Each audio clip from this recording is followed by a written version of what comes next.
بسم اللہ الرحمن الرحیم۔ نوافل میں شوہر کی اجازت ضروری۔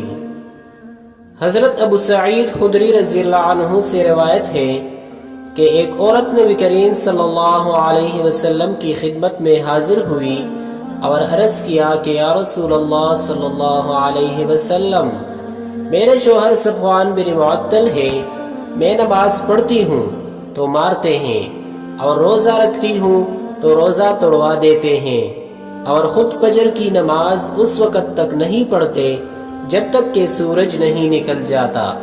راوی کہتے ہیں کہ حضرت صفوان اس وقت وہیں مجلس میں موجود تھے۔ نبی کریم صلی اللہ علیہ وسلم نے ان سے ان باتوں کے بارے میں پوچھا جو اس عورت نے کہا تھا۔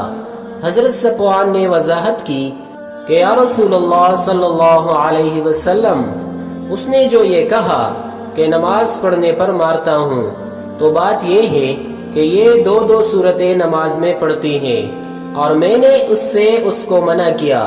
نبی کریم صلی اللہ علیہ وسلم نے فرمایا کہ ایک صورت ہو تو کافی ہے۔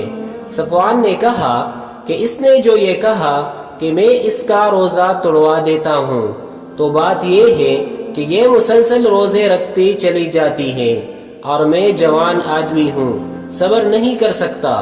نبی کریم صلی اللہ علیہ وسلم نے فرمایا کہ عورت اپنی شوہر کی اجازت کے بغیر روزہ نہ رکھے۔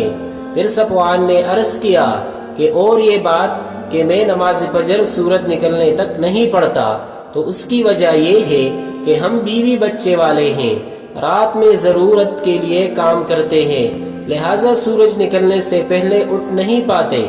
نبی کریم صلی اللہ علیہ وسلم نے فرمایا کہ جب بیدار ہو نماز پڑھ لو۔ اس حدیث سے بھی معلوم ہوا کہ نفل روزہ شوہر کی مرضی و اجازت کے بغیر رکھنا اچھا نہیں۔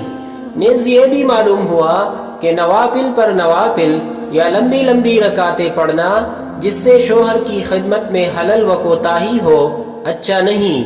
عرض یہ کہ شوہر کی رضا و خوشی کا ہر جگہ اور ہر وقت لحاظ و خیال رکھنا عورت پر لازم ہے۔